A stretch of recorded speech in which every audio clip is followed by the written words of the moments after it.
Free fire Bermuda শহর আজকের পর থেকে পচিনক নামে কোনো জায়গা থাকবে না। পচিনক এখন ফ্যাক্টরির অংশ হবে। এইটা কি বলতেছেন মহারাজ? আমাদের মধ্যে তো এরকম কোনো কথা ছিল না। এইটা করলে তোমাদের রাজ্যের উপর কেউ নজর দিতে পারবে না। আমাদের দেখে সকল রাজ্য এখন ভয় পায়। না মহারাজ, এইটা কোনোদিন সম্ভব না। আমি পচিনককে অন্য রাজ্যের হাতে তুলে দিতে পারবো না। আমাদের সাথে মিলে কাজ করবেন যেহেতু, তাহলে আমাদের হাতে রাজ্য তুলে দিলে কি হবে? পচিনকের প্রজারা আমাকে অনেক বেশি ভালোবাসে, আমি ওদের সাথে এরকম করতে পারবো না। তাহলে তো তোমাকে আমরা এখান থেকে যেতে দিতে পারি না। মন্ত্রী এই কথা বলে সাথে সাথে একটি বন্দুক বের করে পিছন থেকে অরিয়নকে মেরে ফেলে। বাহ মন্ত্রী বাহ, তুমি তো অনেক বেশি সাহসী। জি মহারাজ, আমরা এই পচিনককে আমাদের দখলে নিয়ে নিব। এরপর আমরা হয়ে যাব অনেক বেশি শক্তিশালী। হা হা হা হা। এরপর দেখা যায় মন্ত্রী পচিনকবাসীদের উল্টাপাল্টা বুঝাতে পচিনকে চলে আসে। পচিনকবাসী, আমরা অনেক দুঃখের সাথে একটা কথা বলতে যাচ্ছি। তোমাদের রাজা ওরিয়নকে একজন শত্রু দূর থেকে মেরে ফেলছে, আর আপনাদের রাজ্য অনেক বেশি কমজোর ছিল। তাই আপনাদেরকে বলতেছি, আপনারা আমাদের সাথে যুক্ত হয়ে যান। আরে এইটা কিভাবে সম্ভব? আমাদের রাজাকে কে মেরে ফেলছে? আপনারা ভেঙে পড়বেন না, এখন থেকে আপনারা আমাদের সাথে থাকবেন। না, আমরা কোথাও যাব না, আমরা এখানেই থাকবো। আমরা আবার নতুন করে আমাদের রাজা বানাবো। এটা তোমাদের ইচ্ছা, যেখানে থাকার থাকো, আর যার থাকার ইচ্ছা নেই তারা আমাদের সাথে চলে আসো। সৃজন 3 এর কথা শুনে ওইখানে উপস্থিত অনেক প্রজা সৃজন 3 এর সাথে যেতে ভয় পায় এবং বাকিরা সেখানে থেকে যেতে চায়। কিন্তু যারা ফ্যাক্টরির সাথে থাকতে চায় না, পরবর্তীতে মন্ত্রী তাদেরকে গুলি করে মেরে ফেলে। অন্যদিকে হিপ হপ তার সৈন্যদেরকে নিয়ে যুদ্ধের জন্য পিকেতে যায়। সৈন্যরা, তোমরা রেডি তো? আমরা এখন পিকের উপর আক্রমণ করব। আক্রমণ! হিপ হপ এতটাই পিকের উপরে ক্ষিপ্ত যে পিকের চারদিকের সৈন্যদেরকে মারতে থাকে, এক একে করে পিকের সৈন্যদেরকে শেষ করতে থাকে। তখন ওইখানে উপস্থিত একজন সৈন্য পিকের রাজা সাকুরার কাছে এই খবর নিয়ে যায়। মহারাজ, আমাদের উপর আক্রমণ করে দিচ্ছে, আমাদের অনেক সৈন্য মেরে ফেলছে। কে আক্রমণ করছে? কার এত বড় সাহস? মহারাজ, ক্লোকটার আর হিপ হপ রাজা আমাদের উপর আক্রমণ করছে, আমাদের পিকের অনেক সৈন্য মেরে ফেলছে। সাকুরা জানতো তার উপরে অনেক রাজ্য ক্ষিপ্ত হয়ে আছে, তাই সাকুরা পিকের রাজসভার চারদিকে বড় বড় দেয়াল করে দেয়। যখনই জানতে পারে হিপ হপ পিকের উপর আক্রমণ করেছে, তখনই সাথে সাথে সাকুরা রাজপ্রাসাদের গেট বন্ধ করে দেয়। হিপ হপ ওইখানে এসে দেখে এইটা কি? সাকুরা কখন এই দল বানাইছে? হিপ হপ কিছু করতে পারবে না দেখে ওইখান থেকে চলে আসে। অন্যদিকে দিবসকে তার চাচা মার্স ইলেকট্রনিকে নিয়ে যাচ্ছে। চাচা, আমাকে কোথায় নিয়ে যাচ্ছ? আরে দিবস, আমরা মার্কস ইলেকট্রিকে যাচ্ছি। মার্কস ইলেকট্রিকের রাজার সাথে গিয়ে ওনার সাথে এক হয়ে কাজ করব। আমরা যদি বারমুডা শহরে সমুদ্রের সাথে রাজ্যের সাথে যুক্ত হতে পারি, তাহলে আমরা অনেক বেশি শক্তিশালী হতে পারবো। আচ্ছা, তাহলে তো আমাদের অনেক বেশি দরকার তাদের সাথে একটা ভালো সম্পর্ক করার। দিবস যখন গাড়ির মধ্য থেকে এই কথা বলছিল, তখন দুইটা মেয়ের মধ্যে একজন রাস্তায় পড়ে থাকে, আরেকটা মেয়ে অন্য মেয়েকে উঠানোর চেষ্টা করে। সৈন্যরা, গাড়ি থামাও। আর এই মেয়েরা কারা? মনে হইতেছে এখানে কিছু একটা হইছে। তুই চিন্তা করিস না, আমাদের কেউ না কেউ সাহায্য করবে, তোর কিছুই হবে না। চাচা, মনে হইতেছে ওরা কোনো বিপদে পড়ছে, আমাদের ওদেরকে সাহায্য করতে হবে। আরে এইটা কে? আমার সামনে কি রিমনাম ভিলেজের মহারাজা দিবস? এই মেয়ে, কি হইছে তোমাদের? মহারাজ, আমরা এই রাস্তা দিয়ে হেঁটে যাচ্ছিলাম, কিন্তু হঠাৎ করে একটা গাড়ি যাচ্ছিল, সেই গাড়িতে কয়েকটা ছেলে আমার ফ্রেন্ডকে ধাক্কা দিয়ে চলে যায়। আচ্ছা, আমি ওকে ওর রাজ্যের মধ্যে দিয়ে আসি।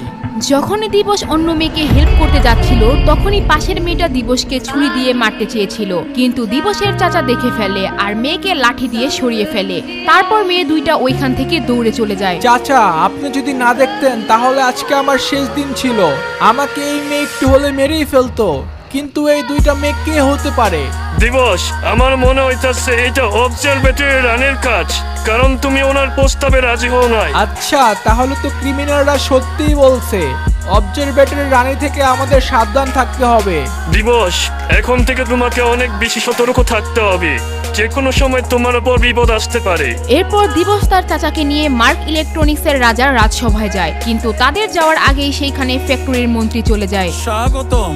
কি খবর রিমনাম ভিলেজের রাজা মহারাজ দিবস? আরে আপনাদের এইখানে দেখি বিশ্বাসঘাতকরাও আছে, যারা মানুষকে দাওয়াত করে নিয়ে গিয়ে পরে মেরে ফেলে। এদের থেকে সাবধানে থাকাই ভালো। হ্যাঁ, সবাই জানে মহারাজ দিবসও কম কিছু করে নাই।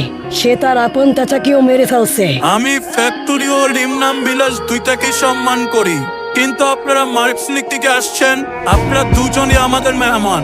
আপনারা এখানে শান্তি মতো বসেন, আমরা ঠিকঠাক ভাবে কথা বলি। মহারাজ, আমি এখানে একটা প্রস্তাব রাখতে আসছি। ফ্যাক্টরি মহারাজ চায় আমরা একসাথে হয়ে কাজ করি। আপনি তো জানেন বারমুরার চারদিকে যুদ্ধ লেগে আছে। আমরা চাই আমরা একসাথে শক্তিশালী হয়ে থাকতে, যাতে আমাদের সাথে কেউ জিততে না পারে। এইটা তো অনেক ভালো প্রস্তাব, আমি ভেবে দেখি কি করা যায়। ঠিক আছে মহারাজ, তাহলে আমি এখন চলে যাই। আপনার সাথে কথা বলে অনেক ভালো লাগলো। আশা করি আপনি আমাদের প্রস্তাব রাখবেন। আর বিদায় রিমনাম ভিলেজের রাজা, পরে কখনো আবার ভালো করে কথা হবে। জি ঠিক আছে, পরের বার পালানোর কোনো সুযোগ দিব না। দিবস যখন ওই কথাটা বলল তখন ফ্যাক্টরিয়ার মন্ত্রী সেইখান থেকে চলে যেতে থাকে। মহারাজ দিবস, আপনাকে স্বাগতম। কি কারণে আপনি এখানে আসছেন?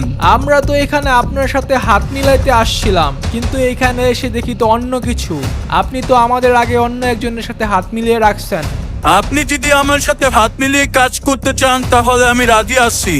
আমি তো শুধু ফ্যাক্টরি রাজার প্রস্তাবে রাজি হইছি, সেরকম তো কোনো কিছু বলি নাই। তাহলে তো ভালোই। এছাড়া আপনার গুণগান সব জায়গায় ভালো শোনা যায়। আপনি অনেক বেশি শক্তিশালী। মহারাজ, আপনিও কোনো দিকে কম না। আপনার কাছে আছে অনেক বেশি শক্তিশালী ক্রিমিনাল গ্যাং, যাদের সাথে কেউ যুদ্ধ করতে চাইবে না। আপনি এত বেশি শক্তিশালী হওয়ার পর আপনার সাথে যুদ্ধ করতে কে চাইবে বলেন? আপনার কথা শুনে ভালো লাগলো। আমি চাইতাছি একদিন আপনি রিমনাম ভিলেজে আসেন। ঠিক আছে মহারাজ, আমরা সময় করে একদিন রিমনাম ভিলেজে যাব। বলেন আপনার জন্য আর কি করতে পারি? আমি চাই আপনি আমাদের সাথে থাকেন। আরেকটা কথা, সবার সাথে বন্ধুত্ব করা যায় না। দিবস এই কথা বলে সাথে সাথে ওইখান থেকে চলে যেতে লাগলো।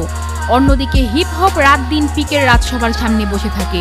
মন্ত্রী, সাকুরা কিভাবে এত বড় দল করলো? আর এই খবর আমাদের কানে কেন আসে নাই? মহারাজ, আমার মনে হয় সাকুরা রাতের মধ্যে এই দল তৈরি করছে। আমরা সবাই সারানোর চেষ্টা করছি কিভাবে সাকুরার কাছে পৌঁছানো যায়, কিন্তু আমরা পারি নাই। তাহলে কি আমরা এই যুদ্ধে হেরে গেলাম? না মহারাজ, সাকুরার বেশি সৈন্য জীবিত নাই। ওদের অর্ধেকের বেশি সৈন্য মেরে ফেলছি, আর আমরা পিকের চারদিকে ঘিরে ফেলছি। কেউ এইখান থেকে বাইরে হইতে পারবে না। আর আমরা দেখি ওরা আশপাশের মধ্যে কতদিন থাকতে পারে। একসময় না একসময় ওদের খাবার শেষ হয়ে যাবে, ওদের বের হতেই হবে। না খেতে পেরে ওরা সবাই মারা যাবে, না হলে আমাদের কাছে ওদের আত্মসমর্পণ করতে হবে। ঠিক আছে মন্ত্রী, এটাই করতে হবে।